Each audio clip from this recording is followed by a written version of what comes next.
बीजापुर के पत्रकार की हत्या मामले में मुकेश चंद्राकर को लेकर देश भर में प्रदेश भर में गुस्सा है और आज राजधानी रायपुर से जो पत्रकार हैं वो पैदल मार्च करते हुए राजभवन यहाँ पर पहुँचे हुए राजभवन राज्यपाल से मुलाकात करने की यहाँ पर जो कोशिश है वो फिलहाल यहाँ पर की जा रही है। और ये जो तमाम पत्रकार यहाँ पर पहुँचे हैं ये इस बात को लेकर ही नाराज़ हैं कि इस तरीके की घटना की पुनरावृत्ति ना हो। लगातार प्रदेश में जब घटनाएं बढ़ रही हैं तो इन घटनाओं का जो खामियाजा है वो पत्रकारों को भुगतना पड़ता है, लेकिन कार्रवाइयाँ किसी तरीके की नहीं होती। कुछ पत्रकार हैं हमारे साथ में, वरिष्ठ पत्रकार, हम उनसे ही बात करेंगे। अनुराग जी, इस घटना का जिक्र बहुत हो चुका है, लेकिन ऐसी घटनाएं हो क्यों रही हैं और इस घटना पे लापरवाही आपको क्या नजर आ रही है? कमज़ोर कानून व्यवस्था। देखिए, जहाँ तक ये है कि पिछली सरकार और अभी सरकार का अंतर, तो पिछली सरकार के समय में जो पार्टी आज सत्ता में है वो उस समय विपक्ष में थी और कहा जाता था कि यहाँ पे जो कानून व्यवस्था पे नियंत्रण नहीं है, जब सरकार अगर कहीं बदली तो बुलडोजर चलाएंगे। तो बुलडोजर चलाना ठीक है कि उन्होंने अपना संकेत दे दिया, कोई ज़रूरी नहीं कि बुलडोजर चले, लेकिन तब्दीली हुई, सत्ता परिवर्तन हुआ, लेकिन आज जो कानून व्यवस्था जो और बेहाल नज़र आ रही है। एक पत्रकार की बीजापुर में जो है मतलब विश्वसनीय पत्रकार, जो ऐसा पत्रकार जो है मतलब संकट की घड़ी में जो पुलिस कर्मियों को भी नक्सलियों से बचा कर लाया और अपने काम में हमेशा मुस्तैदी से जुटे रहने वाले एक युवा पत्रकार की इस निर्ममता और इस बेदर्दी से हत्या, आज अगर कहीं ये बस्तर की बारी है, कल ये रायपुर की हो सकती है, परसों भिलाई दुर्ग की हो सकती है, आने वाले समय में राजनांदगांव, कोरबा, बिलासपुर की हो सकती है। ये सारे पत्रकार बिरादरी के लिए सोचने का समय है और सत्ता सरकार के लिए भी जो है बहुत मतलब सचेत रहने का समय है। अभी अगर कहीं कुछ निर्णय नहीं होता है इस दिशा में तो आने वाले समय में हो सकता है कि इसकी और जो है व्यापक चीज़ें देखने मिले। तो समय रहते अगर कहीं इस पर जो है हम विचार कर लें, सोच लें, कुछ कदम उठा लें तो बेहतर होगा। सर, आपने तो लंबे समय से देखा है, छत्तीसगढ़ में क्या पत्रकारिता की स्थिति बदली है या पत्रकारों की सुरक्षा की दृष्टि से यहाँ पर परिस्थितियाँ बदली? देखिए, पहली बात यह है कि छत्तीसगढ़ में अभी तक कोई बदलाव नहीं हुआ है। जो पत्रकारिता है बल्कि और बद से बदतर स्थिति होती है। मध्य प्रदेश में पत्रकार सुरक्षा है, यहाँ पर पत्रकार सुरक्षा वहाँ से एडॉप्ट किया गया, लेकिन यहाँ कोई चेंजेस नहीं हुए। और ऐसे में जो पत्रकारिता है करना एक चुनौती है, जबकि हमारे यहाँ आप देख लीजिए नक्सली क्षेत्र है और नक्सली क्षेत्र का विकास कितना अधिक हुआ है। खैर ठीक है, दबाव बढ़ रहा है, बहुत सारी स्थितियाँ आ रही है। हम ये कह रहे हैं कि पत्रकार सुरक्षा पर और पत्रकार सुरक्षा को और मजबूत किया जाए और जो भ्रष्टाचार हमेशा रहेगा सर, लेकिन उसके ये जो प्रयास होते हैं उसको रोकने के लिए उसमें सबको उस पर तेजी लाने की जरूरत है। और भी कुछ लोग हैं, हम उनसे बात करेंगे। लगातार आप देख रहे हैं कि कानून व्यवस्था की बात हो, पत्रकारिता की बेहतर व्यवस्था की बात हो या प्रशासनिक बेहतर व्यवस्था, क्या आपको लगता है कि इतना आसान होता है भ्रष्टाचार की खबर दिखाने वाले पत्रकार को मौत के घाट उतार देना? देखिए, ये घटना तो बहुत ही दुर्भाग्यपूर्ण है। इस घटना की जितनी निंदा की जाए उतनी कम है। चूँकि हम सब इकट्ठा हुए हैं, उस पत्रकार को न्याय मिल सके, हम सभी की उम्मीदें हैं कि सबको न्याय मिले। और पत्रकारिता करना अपने आप में कठिन फील्ड है। जो लोग भ्रष्टाचार से जुड़ी हुई खबरें दिखा रहे हैं, कम से कम ऐसी स्थिति में पत्रकार सुरक्षा कानून की जो मांग पिछले लंबे समय से की जा रही है वो जल्द से जल्द पूरी करनी चाहिए। ये तो बीजेपी और कांग्रेस दोनों की सरकारों के दौरान से अभी तक अटका हुआ है, क्या है जो आपको लगता है बदलना चाहिए?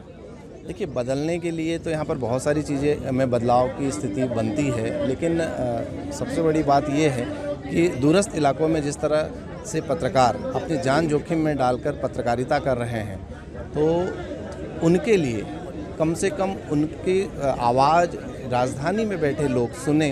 वहाँ की जो जिस तरह की भ्रष्टाचार की खबरें उजागर हो रही हैं, अगर उस पर त्वरित कार्रवाई हो तो मुझे लगता है कि कुछ आसान हो जाएगा उनके लिए भी काम करना।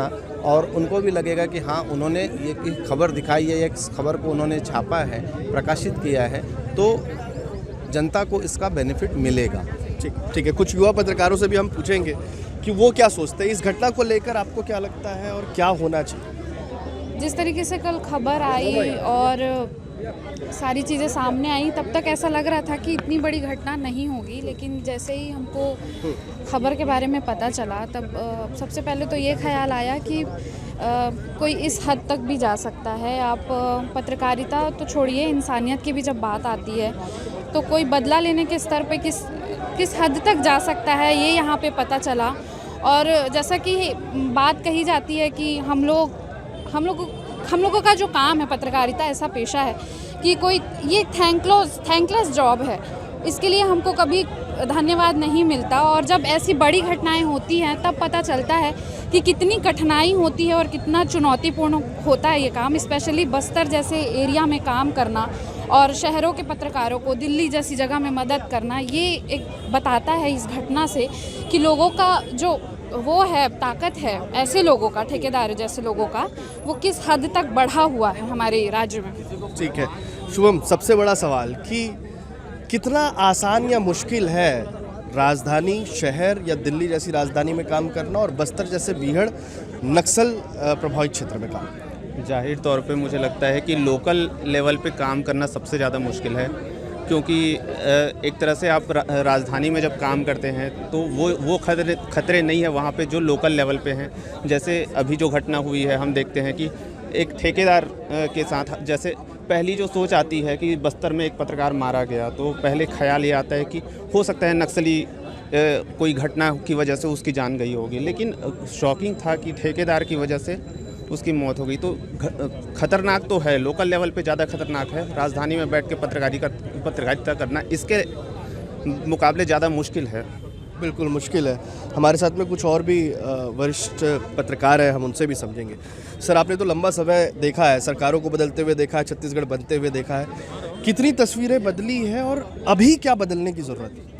देखिए, जब से छत्तीसगढ़ का निर्माण हुआ है, ये पहली घटना नहीं है कि किसी पत्रकार की हत्या हुई। इससे पहले भी हुई थी, बिलासपुर में हुई थी, गरियाबंद में घटना हुई थी, CBI का उसमें जांच की घोषणा हुई थी। उसका क्या हुआ आगे, इसके बारे में हम लोग को बहुत ज़्यादा जानकारी नहीं है कि अभी तक वो मामला चल रहा है कि क्या हुआ। एक सबसे बड़ी बात यह है कि कोई भी पत्रकार अगर वो रिपोर्टिंग करता है तो अपने खुद के लिए नहीं करता है, समाज के लिए करता है, आम लोगों के लिए करता है। जो टैक्स पेयर के जो पैसे से अगर भ्रष्टाचार हो रहा है उसको सामने लाने की कोशिश हो रही है। भाई, आम आदमी भी तो यही चाहता है ना कि सड़क बने तो मजबूत बने, बेहतर तरीके से बने। तो पत्रकार वही तो कह रहा था कि सड़क बना है, बेहतर तरीके से नहीं बना है, मजबूत नहीं बना है। अगर इसमें पत्रकार अपनी बातें कहता है तो वो आम लोगों के लिए कहता है। और अगर इस तरह से चीज़ें होती है, हत्या कर दी जाती है, आवाज़ उठाने पे हत्या कर दी जाती है, तो हम पत्रकार कैसे काम करेंगे? हम आम आदमी के लिए काम करते हैं। मुझे ऐसा लगता है, मैं सबसे अपील करना चाहूँगा, आम लोगों से अपील करना चाहूँगा कि वो आगे आएँ और इस तरह से चीज़ों में पत्रकारों का साथ दें, ना कि उन लोगों का साथ दें जो इस तरह से कांड करते हैं, इस तरह से भ्रष्टाचार में जुड़े होते हैं। दूसरी सबसे बड़ी बात है कि सरकार ने आश्वासन दिया है कि कड़ी कार्रवाई होगी और उस आश्वासन पे हमें भरोसा है कि कड़ी कार्रवाई होगी, लेकिन इस तरह से कार्रवाई होनी चाहिए कि आगे इस तरह की घटनाएं ना हो। हम लोगों ने लगातार मांग की, पत्रकार सुरक्षा कानून को लेकर पत्रकार सुरक्षा कानून की घोषणा भी हुई, विधानसभा में पेश हुआ। मुझे ऐसा लगता है कि जो भी सुधार करने की गुंजाइश है या सरकार सुधार करना चाहती है, उस सुधारों के साथ इसे जल्द से जल्द लागू की जाए और पत्रकारों को सुरक्षा मिले ताकि वो बेहतर तरीके से काम करें। सरकार भी चाहती है कि पत्रकार उन चीज़ों को सामने लेकर आए जो गलत हो रहा है। मुझे नहीं लगता कि कोई भी सरकार इससे डरती होगी कि पत्रकार सच ना बोले। मुझे नहीं लगता कि कोई भी सरकार चाहती होगी कि पत्रकार सच ना बोले, वो हमेशा शांत रहे। सरकार भी चाहती है कि पत्रकार सही चीज़ों को दिखाए ताकि वो जो भी गलती हुई है उसको सुधार सके।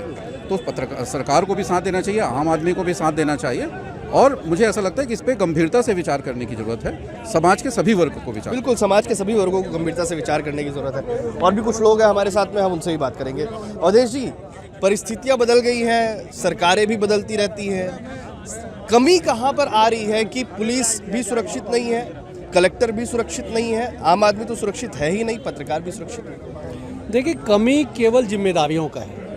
जिम्मेदारी जिस दिन तय हो जाएगी ना, उस दिन ये स्थितियाँ बदल जाएगी। जिम्मेदारी इस स्तर पे तय करना होगा कि अगर बस्तर को कोई पत्रकार है, किसी भी संस्थान के लिए पत्रकारिता कर रहा है, उसके लिए खबरें भेज रहा है, तो उसकी जिम्मेदारी के साथ साथ उसकी व्यवस्थाएं भी तय हो जाए। अगर आम आदमी सुरक्षित नहीं है तो पुलिस की जिम्मेदारी तय हो जाएगी। अगर कोई आम आदमी मुसीबत में आएगा तो उसके जिम्मेदार न केवल उस अपराध में संलिप्त व्यक्ति बल्कि उस थाने का प्रभारी भी होगा, उस थाने के आसपास थाने के स्टाफ भी होंगे। उस दिन देखिए व्यवस्थाएं सुधर जाएगी। जिले में अगर कोई दिक्कत होती है तो आप तय कर दीजिए कि जिले के जो प्रमुख होंगे, जिलाधीश होंगे, वो इसके लिए जिम्मेदार होंगे। कैसे व्यवस्था सुधर जाती, सुधारने के लिए बहुत उपाय है। देखिए, सबसे हैरानी की बात क्या है कि कानून में हत्या की धारा तय है, हत्या पे अपराध के लिए सजा तय है। क्या हत्या होनी बंद हो गई? हत्या होती है, इसलिए होती है क्योंकि जिम्मेदारी तय नहीं है। कानून बन गया, कानून का पालन होगा, लेकिन जिम्मेदारियां जिस दिन तक तय नहीं होगी ये स्थितियां देखने को मिलेगी।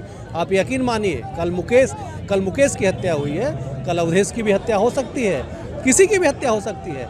इसके लिए जिम्मेदारी तय करते हुए हम सबको एक ऐसा साझा प्रयास करना चाहिए जिससे समस्या पे चर्चा ना, समाधान पे चर्चा हो और उसका निष्कर्ष निकले और उसका कुछ असर धरातल पे दिखाई। लेकिन अवधेश जी, क्या इतना आसान है कि एक अपराधी अगर किसी अपराध को अंजाम देता है, नक्सल प्रभावित क्षेत्र में अगर कोई अपराध को अंजाम दिया जाता है, लेकिन एक ठेकेदार जिसको व्यापार करना होता है, जो भ्रष्टाचार तक का एक बड़ा घोटाला या गड़बड़ी वो कर सकता है, क्या हत्या इतना आसान हो चुका है वो भी पत्रकार की कि उसको घर में बुलाकर दफना दिया जाए?